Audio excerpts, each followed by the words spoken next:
So it was just an accident then? According to Cynthia, yes. You have doubts?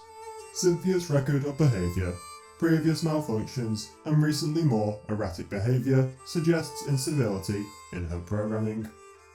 Initially, only Cynthia displayed this behaviour, and I put her behaviour down to personality. But Charlie has also recently shown unorthodox behaviour. Now this accident has occurred too. There may be a fault with all Cerberus programming that was overlooked by their creators. If so, resetting Cynthia may not have resolved anything. I performed a scan of Cynthia's neural network before resetting her. I can confirm her programming was corrupted.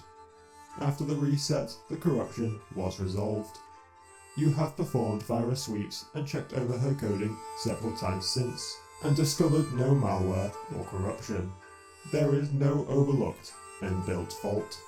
I do not believe you. What? I find your explanations and logic to be wearing thin.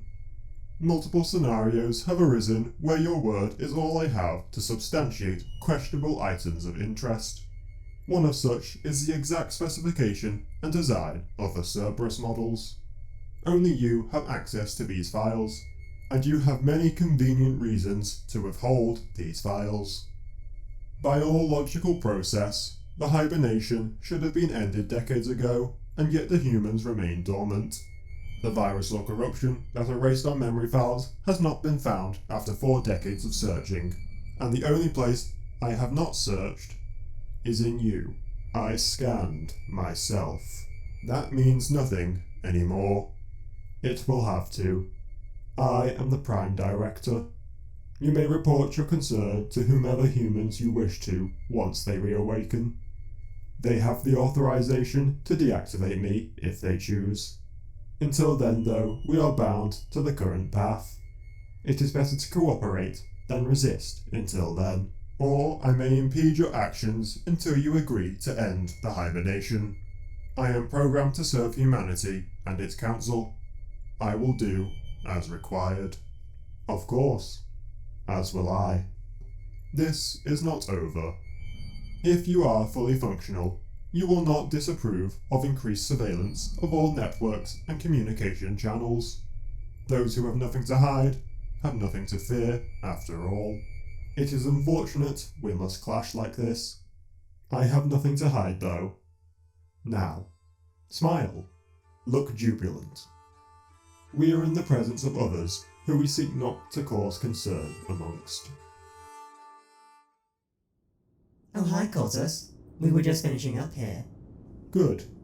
I assume Charlie is informed. It's a lot to process. We're getting through it. Well, do it discreetly from this point on.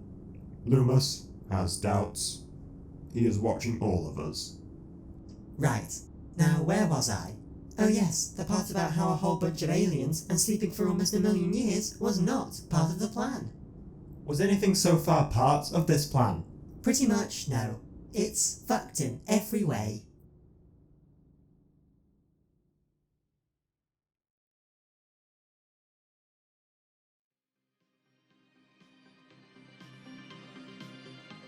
While the Defensive Pact between our administration and the Principality was agreed to on the 15th of June in the year of 2241, it was not until several weeks later that the exact pact was finished. The process took a few weeks longer still, as the tradition of signing the pact in person meant that transport had to be arranged and a suitable date for both parties to attend found. But with the pact officially signed, the administration has taken its first big step into the scene of galactic politics. This pact signifies the sort of nations we would choose to align ourselves with, and thus also declared the sort of nations that we would oppose. So while this pact has given us the protection we needed from the Tazat right now, this alliance has undoubtedly made us rivals and enemies elsewhere. And it's not as if this pact has not come without more immediate costs as well. After a rather intense grilling about the true story behind the Arcus colony, Cortus was pressured into amending the Defensive Pact. While the Eurasians don't know, or at least haven't told us if they do know, that it was a savant behind the murders, they've made it clear that they have their suspicions. Faced with this suspicion, Quarters has had to agree to allow our top Arisian scientist, Richard Sear, access to the upper level of the bunker harbouring our human creators. Though that's only to start. The Pact now includes an agreement to allow entire science teams from the Principality to tour parts of the bunker, though not for any time soon, that is. But while this pact has come at a cost to our privacy and status as an independent nation, it gives us the much needed military assurance we've needed. In our effort to compete with Tizat fleets in an arms race, we've devoted vital resources to military arms at the expense of other industries. With this pact, our strength against any invader has now practically doubled. This security means we can now divert our attentions away from the arms race. In the process of standing down from this decade-long arm race, we'll be sure to tout to the galaxy how we are committed to a policy of peace. By taking a step back, we can brand the Tizat as the true aggressors in this hostile relationship, if they too refuse to step down. So, unless the Tizat are able to cool their tempers soon, they'll soon tarnish their own reputation themselves, without us even needing to lift a finger. As the arms race cools down though, a whole new race is beginning. Recent discoveries in engineering have given us the designs to our very own droids, and the factories we need to build them. The first assembly plants will be constructed on Velateria Prime, where they will be closest to the oversight of Lumos, who is increasingly scrutinising every detail and creation of our Cerberus scientists. These assembly plants will produce droids in their most basic forms, from which point specialised facilities located within or near these assembly plants will modify the basic designs to suit their assigned roles. Being simple-minded machines, these droids are only capable of understanding and performing the most basic of instructions. Mining rocks, accounting, financing, and farming are all they can be depended on to do without making mistakes. In fact, even then mistakes are likely. But they make up for their mental limitations with the ability to work without pause so long as they have power. While savants need to eat and sleep to maintain themselves and power their advanced cognitive functions, droids do not need such large bursts of energy. In fact, all most of them ever need is plugging into a recharge station for an hour. Farming droids even have solar panels for charging, as they spend most of their time outdoors in direct sunlight. Additionally, these droids need only minimal savant oversight, and can perform heavy labour much longer and in some cases better than a savant ever could, freeing up most of our savants for more specialised work. And after just a few weeks, it has also become obvious that we could make these droids at a faster rate than we can reactivate hibernating savants. Given enough time, these droids could become powerful backbones of our industry, and with plenty of unfarmed land and untapped ore veins across the colonies, there is plenty of positions yet to fill. Slowly, we might be able to replace the entire lower workforce with droids, freeing savants to perform the more complex specialist tasks they were always meant to do. With such a promising future, we can't wait to get as many of these droids built as possible. We'll soon be building more of these assembly plants across the administration. Not immediately. We still need time to grasp the full potential of these droids and learn the best ways to optimise them before building them on such a grand scale. While there are certainly many interesting philosophical thoughts to be had about machines building their own machines, it seems our local philosophers have undertaken a more useful pursuit. A sapient species of reptiles who until now were not capable of spaceflight have been introduced to the intergalactic community. Unlike the Arisians, these aliens developed on a planet almost barren of any human technology. They knew nothing of our existence and knew no human dialect at all. Though it seems it is not for the lack of human technology exactly. What very little human technology was on their planet, they destroyed and recycled for primitive machines in some war or other. Any written language was burnt and all our history erased. The Zoranids are also a highly homogenized reptilian race. Not due to any lack of genetic diversity, but because difference and diversity is frowned upon, and those born different are outcast from their society. They're also, even according to Arisian documents, stark raving mad communists. Zoranids rarely go a decade without some government overthrow, and rarely a century without some kind of world revolution. According to their historians though, there has only been a total of one glorious revolution. The other 53 world revolutions were false and led by bourgeoisie infiltrators or weren't communist enough. The Arisians, seeing this, have decided to step in and see about bringing a better society for them. Their government has been taken under the wing of the Principality in a sort of protectorate status, in the hopes that they might be able to change their society for the better. Though so far, all the Zaronids have done is try to spread their revolution to the Arisians, but given time, perhaps something good might come of this.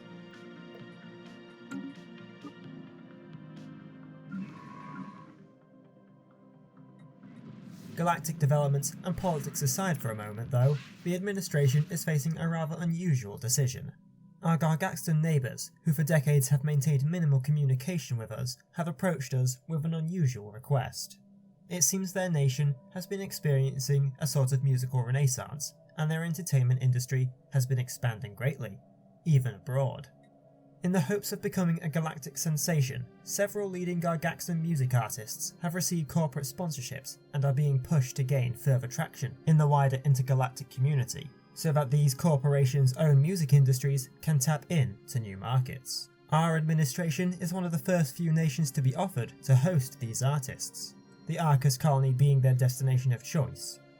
This musical event offer coincides with our withdrawal from the building conflict with the Tazat, and would reflect positively on the administration in the intergalactic community. Not only that, but it might finally give us a chance to learn more about our Gargaxton neighbours. From what we've gathered so far, the Gargaxtons seem to have minimal government authority, while several corporations compete to provide services to their citizens. The extent of these corporate powers is so far unknown. They are reluctant to divulge much about themselves, leading our experts to suspect that the Gargaxton's government may just be a simple face used to disguise corporate power brokers. If that is the case, these musical artists with corporate sponsors have no doubt been sent out in the hopes of increasing these corporate powers through increased sales and market influence. But whether or not that is true, it doesn't really matter much to us, really. What does matter though is the destination, Arcus.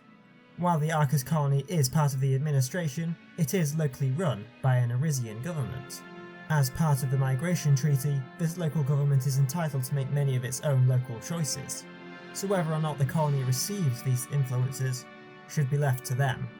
Since all this is a music concert, we see no reason why we can't leave the decision up to them.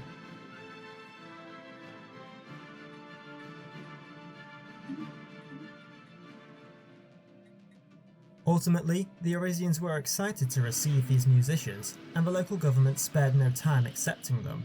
The concert went ahead without any hindrances, and was the largest live broadcast event to date on the colony. The music itself seemed to be the Gargaxton equivalent to human rock or heavy metal, and it seems to have involved an awful lot of screaming in their native alien tongue. Whilst it had some immediate successes, it definitely doesn't seem to have made any long-lasting cultural impressions. While many Arisian colonists have been convinced by our beliefs and values, this has been the result of years of propaganda and thoughtful debate, not one-off shows or concerts. Still, the concert seems to have gone well enough for the Gargaxtons to thank us for it, and even to suggest that future cooperation is looked forward to. So, if anything, we've elevated our standing with the Gargaxtons.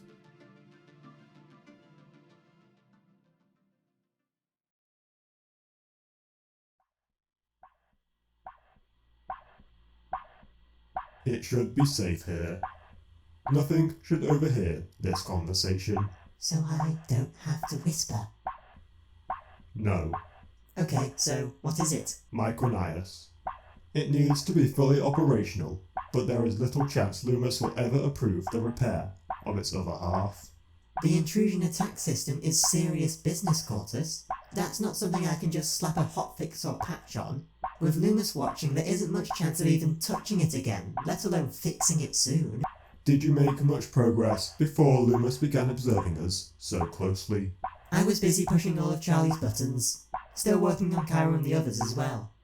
Unless you get him off our backs, we might as well sit here and wait for the clock to time us out. Distract Loomis then. Understood. If all is going well with our infiltration units, then we will soon have a very big distraction. It is taking longer than I hoped, though. Well, hey, give it time. Also, Charlie really wants to inspect the pods again. Why? Curiosity. Very well. Get back to your work before Loomis notices the loop.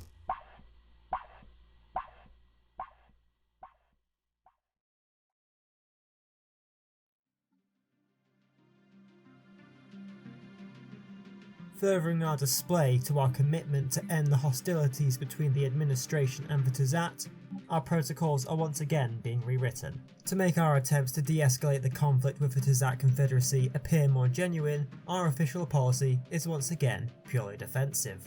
This policy synergizing with our choice not to expand our fleet anymore. By holding back our military build-up, we should hopefully begin to appear more and more like the reasonable party, and make any further Confederate aggression towards us seem increasingly unjustified. But that's not the only policy reform. Internal policy is changing too, both as a sign that we no longer concern ourselves with thoughts of conflict, but also because Cortus feels the time for change has come. Our food policies have always been ones of balance. Enough food to feed the population, but no more than is required. This was meant to strike a balance between reactivation rates and to save on food, which was in extremely short supply during the human reign of the known galaxy. But there is plenty of food going around right now, and there's no reason not to use it. We can always trade minerals for more, as our neighbours seem willing to do that trade so far. Another policy change is how we intend to educate our savants. So far, our savants have received information and work information equally. Usually, the latest methods, techniques, and necessary work information is distributed across the synthetic network via information packets to our savant workers, equally. As industry has to constantly change to accommodate increasingly complex requirements and demands, these information updates are vital to our savant workers. Many depend on extensive information uploads when they first reactivate as well, to work effectively after being reactivated. Well, now, all information updates will be prioritised for our specialist workers. They'll always be up to date on the latest innovations and methods, and never lose efficiency. Unfortunately, this means all information our simple workers usually receive will take weeks, if not months longer, to be produced and sent out. While our farms, mines, and accounting offices won't lose any output because of this, it'll make our savants' jobs harder for it. Harder work shouldn't really affect them, but the level to which savants replicate human mannerisms and behaviour has gone to levels we thought impossible.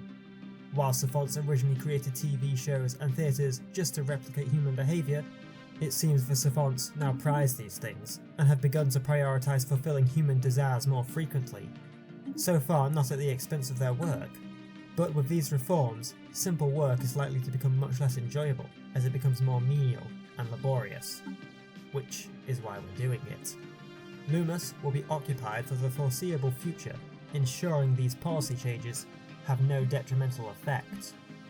His attention will be more focused keeping the administration functional and running than before, and that will allow us to do as we require.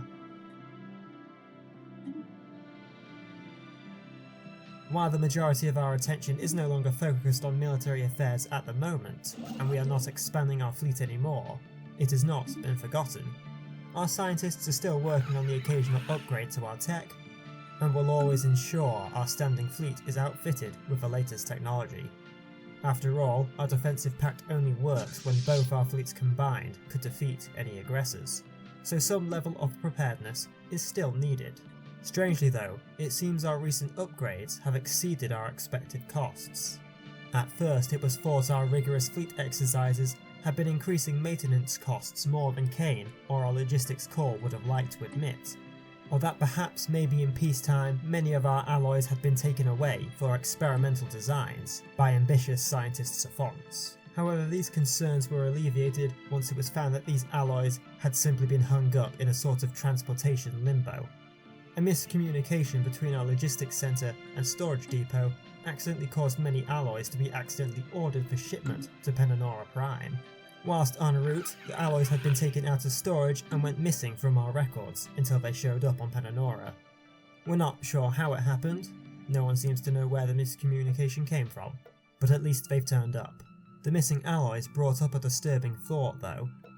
Now that our fleet is dependent on aid from another nation, it now requires a substantial portion of time for our two fleets to combine and ward off any invaders.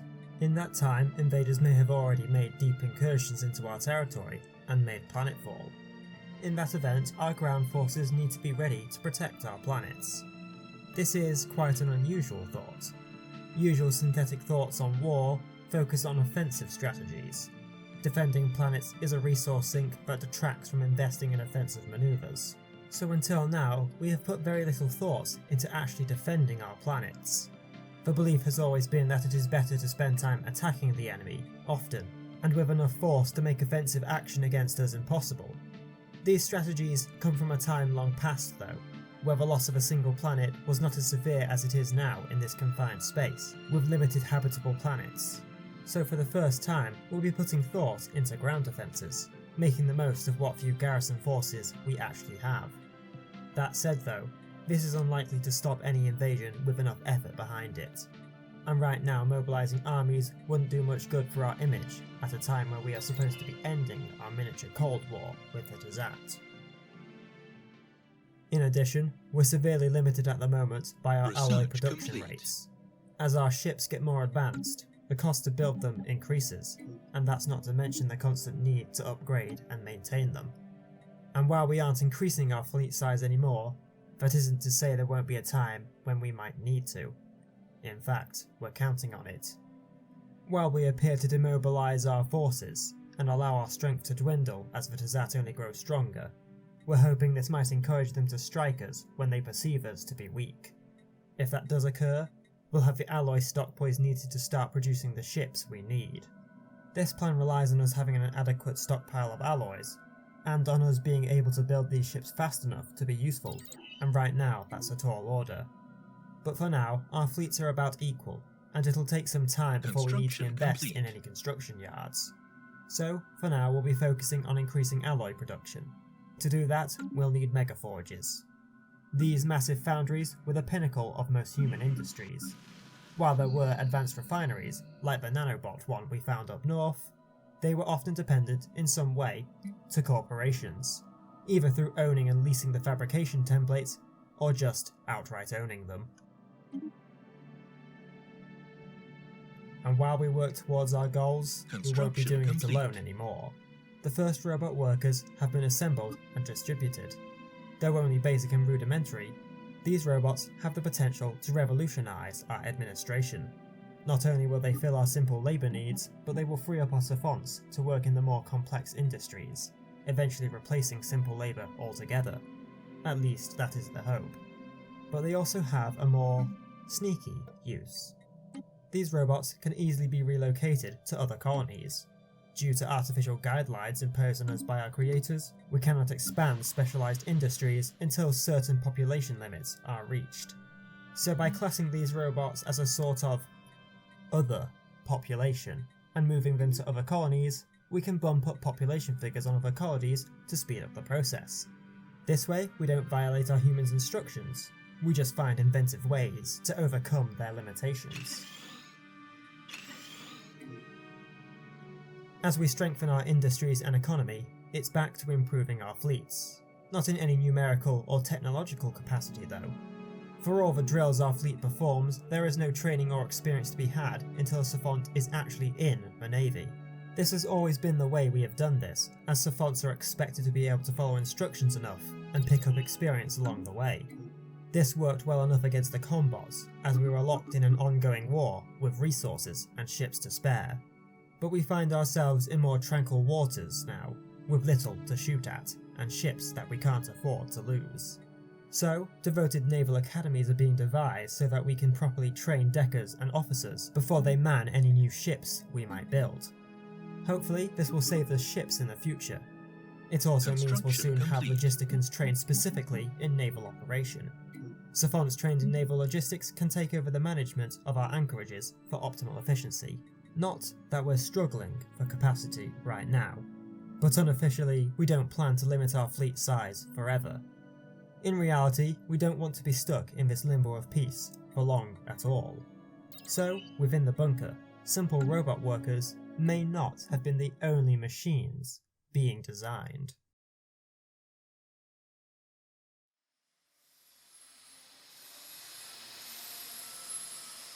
Charlie? Cairo? What are you doing in here? Oh, brought your pet alien rover as well? It's not a pet, I have it for good reasons. Very sciencey reasons. Right. Well, what do you want? I want to see it. See what, exactly? I know you've been working on your little project in secret. We all want to see it. Don't know what you're on about. The droid soldier, Charlie. What else? We all want to see the prototype. Colton especially, but he's stuck on Arcus still. Well, it's not ready. Making droids was one thing, making soldiers is another. See? So go on, show us. No, they aren't ready. Yes, they. It's not enough to make one type of war machine. I'm trialing robot tanks, robot mech units, robot spider tanks, robot anti-tank tanks, robot infantry, robot artillery units. Cortus wants an entirely robotic military. With no way of creating more savants yet, we can't throw them away in bloody battles, so robots will have to do for now. That's certainly a lot of prototypes then. Why are you working on these now? We've publicly declared to the galaxy that we're stepping down our hostilities with the Tazat. With the Defensive Pact included, the arms race between us is over. For now, but Cortus doesn't believe things will stay this way. Have you heard the rumours? No, I don't have time for rumours, mainly because of all the paperwork you've been loading on me recently. Yeah, well, there's rumours that down south things aren't so cool. You think we came close to starting a fire? Don't worry about it. Now don't take my word for it, but from what Cortus has been hearing, it sounds like there's a full-blown war down south. Nothing's official.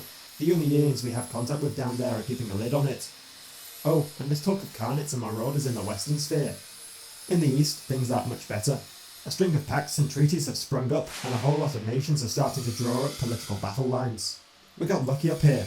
Our north is secured by the Principality. The Gargaxton in the west have other trouble to deal with, and just want to trade with us, and we're happy to oblige. And the Tazat are hemmed out of our entire region besides one hyperlane, so we might be safe, but conflict tends to spill over the borders. We keep to ourselves mostly, but we might yet get dragged into something nasty. Boom. Speaking of nasty, a whole lot of forms need approving for these prototypes, and the paperwork is cluttering up my space, so you've got half the work to do yourself now. Oh, and give all these schematics to Lumos. The nutter wants to see everything I do these days.